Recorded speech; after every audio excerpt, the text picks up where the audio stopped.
What's up, YouTube? I'm Jonathan, and coming to you live from the Trumpet Dungeon on behalf of Donalds Trumpets. Donalds Trumpets. Well, my dad, Donald, left me a lot of trumpets when he passed, and I figured it would be a pretty good idea if I would catalog some of these beasts as I slowly sell them to the marketplace. So yeah, make sure that you do like and subscribe on the videos if you like vintage trumpets. This is a channel that's going to be around for a little while and definitely worth your time. I think you'll find some pretty cool stuff. And one thing that I'm doing is, so far I've been listing trumpets that I've already sold. I want to try to get some horns on there that have not sold yet. And anybody that's familiar with vintage trumpets, as you're looking at this, the average eye would say, ugh, look at that old dingy thing. But, you know, to all the aficionados out there, we know that what's on the surface doesn't necessarily matter. Sometimes what's on the surface makes it even better. So what are we looking at? Well, we're looking at a Bundy Selmer, designed by Bach, which is, I guess, nominal at best. But the Selmer, Bundy, Cornet, these are bottom of the barrel, it looks like, most of the time on eBay in regards to pricing. A couple differences. And by the way, this is serial number in the 44,000s. Let's see. Oh, I take that back. 448,000. So 448,000 serial number. I believe this is in the 60s. Forgive me if I don't give you the exact year. I could pull it up, but hey, we're recording. So, but yeah, this Cornet's from the 60s. A little bit of differences from what I see on eBay compared to something like this. This is silver plated, which if you go search for Bundy cornets or trumpets online, you'll find most of them are going to be lacquered, so the typical brass color, etc. And I have found that the silver looks to garner a slightly higher premium. So yeah, this cornet right here, I've fallen in love with. To be quite honest, it plays so well, and I say that I've been playing for about 4.5 months now, out of necessity, because I got a bunch of trumpets, might as well learn. But yeah, this plays very well, and I've just had a hard time deciding whether I want to get rid of it or not, because is it worth the money that the market's willing to pay? So I'm bringing it here to you today so you can get an idea as well. I'll probably wind up polishing this, unfortunately, and this video doesn't really do it justice, but it's got a really nice rich silver patina on it. Almost like a cloudy, smoky look right there. Not my favorite on this part, to be quite honest, but I like the dark colors that have come with time.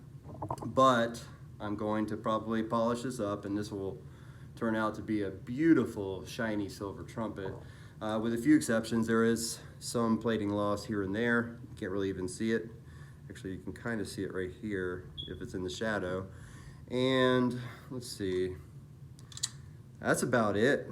Honestly, it's in very good shape, no dents on the horn. And check this out with the compression, just beautiful.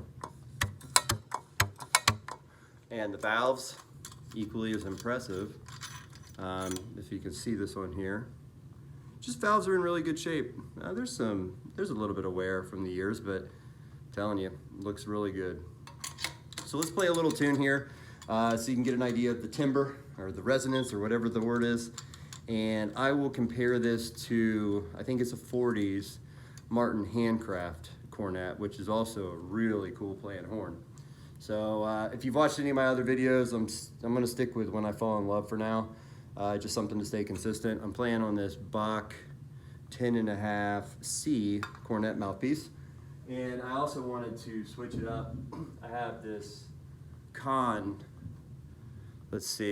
Model 18. This thing right here transforms the sound. I mean, this is already kind of a smoky sounding cornet. And not smoky as in old, smoky as in, wow, this thing's got some soul to it. But this guy right here completely transforms it. Let's see what we got.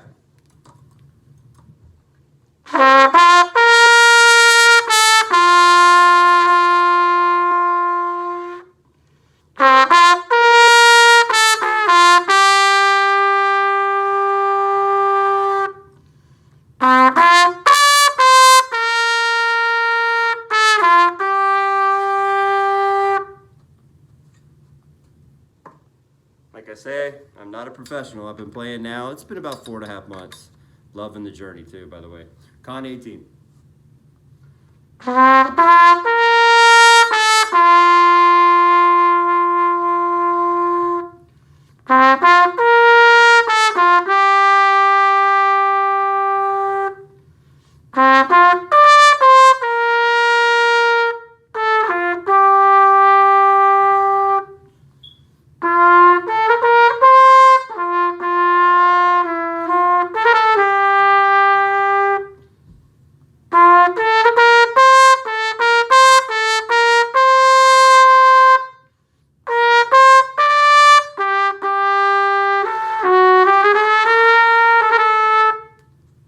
Go, get the idea.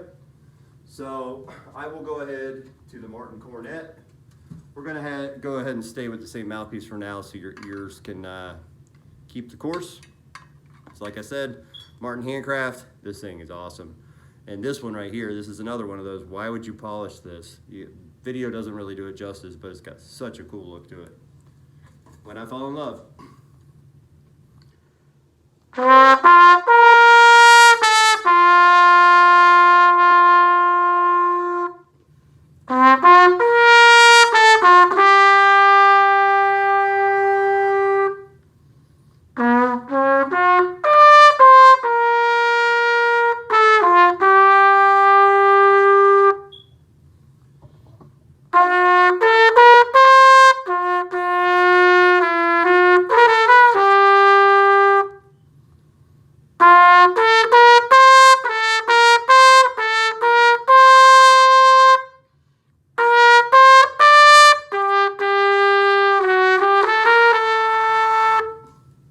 So there you go, Martin Committee, or not Martin Committee, sorry, Martin Handcraft comparison. That one right there, the Handcraft, in case you're wondering, slots a lot different than the Committee. I would say the Handcraft slots very cleanly from note to note. So, but enough about the Martins, right? Here we are back to this one. So, what's the recommendation? I think this is an amazing horn. I'm not familiar with the lacquered versions, but this thing sounds so good, and for the price, it just blows my mind. So you find one of these, you really can't go wrong. So there you go. See you later. We'll do an out with a little bit of autumn leaves. Thanks for joining. Thanks for watching. Whatever, you get the point. Make sure to come back.